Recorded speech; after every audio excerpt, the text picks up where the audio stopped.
The Song Dynasty truly is the best.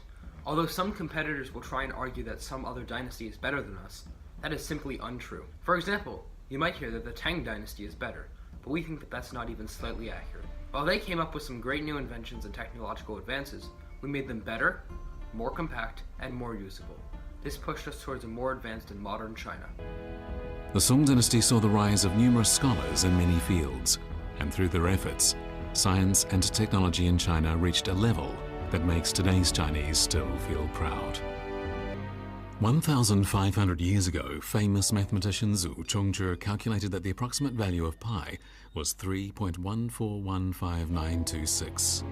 Before that time, the value of pi used in Chinese astronomical mathematics was calculated as being equal to precisely 3. Zhu's record would not be broken by his foreign counterparts until 1,000 years after his death. His remarkable achievement has led experts to conclude that by that time, astronomy in China had been leading the world for more than a millennium. Hello, my name is Brenda, and my associates and I would like to tell you why the Song Dynasty is truly the best dynasty. Indeed it did. This is shown in the making of typography, the improvement of the compass, printing, and making coal a more common source of energy. Yup, that's right, Brenda. The Song Dynasty really did a lot. The Song Dynasty was a cultural hub. During its reign, China grew to be much more educated. They did this in multiple ways.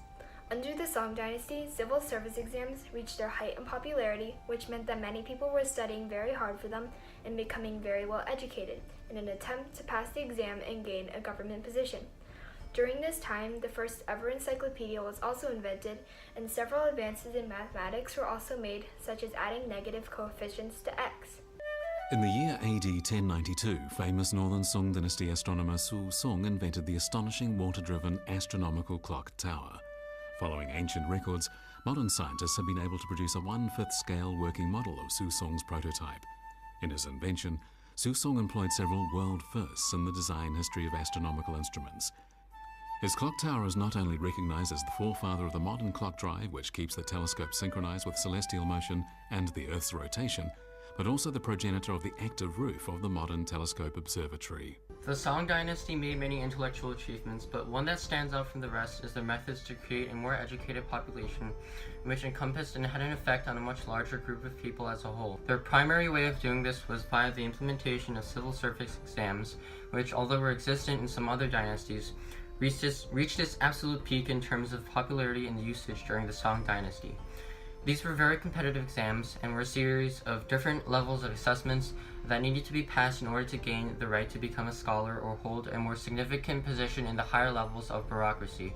As a result, this made people of all backgrounds more driven to work harder and become educated, for in the Song Dynasty, people couldn't just rise up in power or authority from a socio-economic basis. Another obvious benefit of this system was that people in higher positions were now actually qualified to be in these ranks and did their jobs much more effectively because they earned the right to be there through hard work and, like mentioned before, not through birth merit or background status. This also increased diversity among high-ranking officials. The Song Dynasty is additionally credited with making the very first encyclopedia, further emphasizing their role in the bettering of education in China.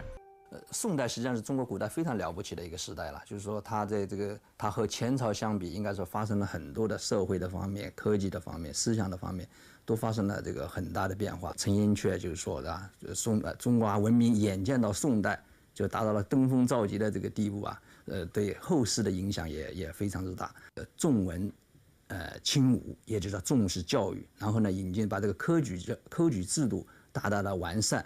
在宋代，也就是说，它是一个非常重视人才的一个时代。